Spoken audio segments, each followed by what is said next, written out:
Not sure under what false pretenses you might have been lured into the chair today, but we are here to make it official. Congratulations, you are the 2023 John R. Wooden Women's Player of the Year as presented by Wendy's and given by the Los Angeles Athletic Club. I know it's a mouthful, and I know you're just kind of soaking it in now, but again, congratulations, and if you could, it's a clean sweep now of all the Player of the Year awards. What does this mean to you? This is a huge honor. This is one of the most prestigious. Obviously, all these awards are a big deal, but, I was a finalist for this award last year. So they do a tremendous job, with the award ceremony, with the banquet. And, I'm just really honored to win this award. Obviously, Coach Wooden is a legend. It's just a big honor to win an award in his name. Caitlin, it's been a couple of days now since the final. 10 million people on average watching, an audience that peaked at about 12 million, the highest rated women's basketball game ever. How have you been wrapping your head around, processing not only what happened in the tournament, but your entire season, the way it elevated the game? It's honestly probably pretty hard for me to wrap my head around. It will probably take me a few weeks to reflect on the whole year. But, obviously just the last month in general has been kind of a whirlwind. And, I'm lucky to be a part of it. I think our team, we've done a tremendous job, had so much fun. And, more than anything, I know we played the maximum amount of games, but I'm just kind of sad it's over. But, it was fun to compete in the national championship. And, Hawk fans traveled so well to Dallas. And to be able to share that moment with them was, really fun, too. All that you've achieved this season, again, the conversation around women's basketball, particularly in the last few weeks, what do you think it will mean to young athletes out there who aspire to be like you? Yeah, I think that's the biggest thing is, I just want to inspire young boys and young girls to, be able to dream and do the same things that I've done. I was just that young girl. I looked up to, WNBA players, NBA players, college athletes, even other pro sport athletes. So, all you have to do is dream, work really hard, and be surrounded by really, really good people that believe in you too. And that's what I have here at the University of Iowa. So, I'm just lucky that I get to live out my dream on the biggest stage and, make a lot of other people turn into women's basketball fans too. Caitlin, as you're well aware, the last couple of days, there's been this kind of national debate about what happened between you and Angel Reese in the final, the gestures she made towards you, the gestures you had made of a similar nature earlier in the tournament. What do you think about what happened on Sunday between you and Angel Reese?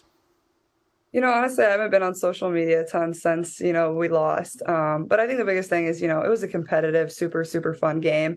And I think that's what's going to bring more people to our game. I think the viewership speaks for itself over the past, tournament run. But even before that, our Big Ten tournament championship game had, huge amount of viewers as well. So, I'm just lucky to be on that stage, competing against some of the best players. And I think people are really starting to realize how good our game is, how good the product is. So when you turn on the TV, they understand it. They keep coming back for more. But, all the credit in the world to LSU. They played tremendous. They made a lot of tough shots on us. But, Kim Mulkey's one of the best coaches of all time. So, you got to give them a lot of credit. But I think we have so much to be proud of. And that's what Coach Bludert told us after the game is, don't hang your head, hold it high because you have a lot to celebrate, a lot to be proud of. And, you made a lot of history for the state of Iowa.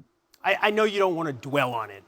But this controversy and, Angel Reese took a lot of criticism in a way that you hadn't. What do you think might account for the difference there? I think the biggest thing is, we're all competitive. We all show our emotions in a different way. Angel's tremendous, tremendous player. I have nothing but respect for her.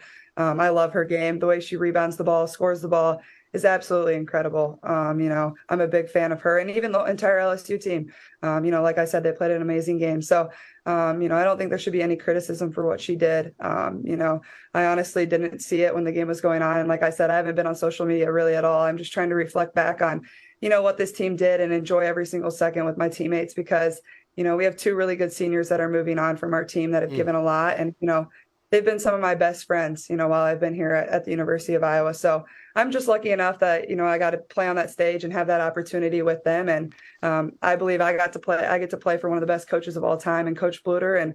And she believes in me more than anybody ever has. So, I'm just more than anything lucky. And Coach Bludert, and she believes in me more than anybody ever has. So, I'm just more than anything lucky.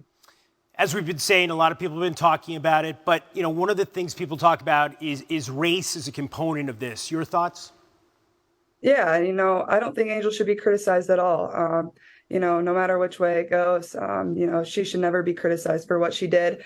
I'm just one that competes and she competed. So I think everybody knew there was going to be a little trash talk in the entire tournament. It's not just me and Angel. So, I don't think she should be criticized. Like I said, LSU deserves it. They played so well. And like I said, I'm a big fan of hers. Do you think the focus on this suggests that we hold women to a different standard than men? Yeah, I think men have always had trash talk. That's what it's been. And I think more and more people, as they turn on the game, they're appreciating it for what it is. I'm just lucky enough that I get to play this game and have emotion and wear it on my sleeves. And so does everybody else. So that should never be torn down. That should never, be criticized, because I believe that's what makes I get to play this game and have emotion and wear it on my sleeves. And so does everybody else. So that should never be torn down. That should never, be criticized, because I believe that's what makes this game so fun. That's what draws people to this game. That's what draws it to the pro level, to the college level, to the high school level. So either way, it doesn't matter. You should be able to play with that emotion. That's what makes it so fun. Nobody wants to tune in and not see people, be competitive and passionate about what they're doing across any sport. That's how it should be. So I believe that's, what it should be. And that's how I'm going to continue to play. That's how every girl should continue to play. So I'm just lucky enough that we have fans support us and, want to watch that type of basketball. Obviously, Caitlin, not the outcome you would hope for, but how do you build on that experience of losing in the final? I think, appreciating what we did and understanding how hard it was to get there, and how much hard work that it takes to get to that point. I'm lucky enough that I get to play on that level.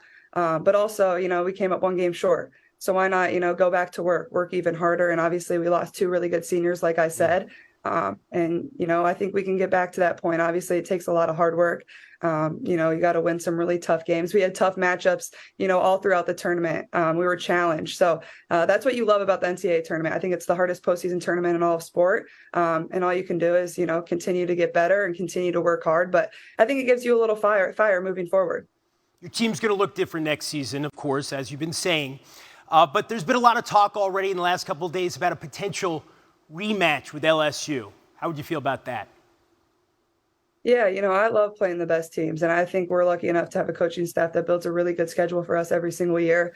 If you looked at our non-conference schedule, we played some of the best teams, Oregon State, UConn, we traveled to K-State, Iowa State. You can just go on and on about the really good teams we played. So, I'm not the one that makes the schedule by any means, and obviously we're not in the same conference as LSU or, Louisville or, Georgia or any of the teams that we really played. So, I don't make the schedule, but I love playing in really, highly anticipated games where, it's going to come down to the wire. I think that brings the best out of, competitors. And I think at the same time that's what the fans want to see. And that's what's going to bring more viewership to our game is really highly competitive matchups, and I'm just grateful that I got to play on a stage that had a lot of those. Caitlin, the First Lady, Dr. Jill Biden, was at the final on Sunday. She said afterwards the game was so great. She was thinking about inviting both teams to the White House, yourselves and LSU. Would you want to go to the White House as a runner-up? I don't know. I don't think runner-ups usually go to the White House. I think LSU should, enjoy that moment for them. And congratulations. Obviously, they deserve to go there. Maybe I could go to the White House on different terms, though. But, I think, that's for LSU. So, that's a pretty cool moment, and they should enjoy every single, second of being a champion. So, I think that's theirs to do. But more than anything, I'm just lucky enough that there were some really cool people in the arena at that championship game Sunday night. There was some really, highly sought after people watching and supporting women's basketball. And that's exactly what this game needs. So I appreciate the First Lady being in the house and watching both teams and supporting the greatness of women's basketball. Such a huge moment. Caitlin, congratulations on the 2023 John R. Wooden Women's Player of the Year Award and on your tremendous season overall. Thank you so much for being with us. I appreciate it. Thanks for having me on. Wooden Award Women's Winner is presented by Wendy's, proud sponsor of the 2023 John R. Wooden Player of the Year. Coming up, who better to break down the top QB prospects and a former number 2 pick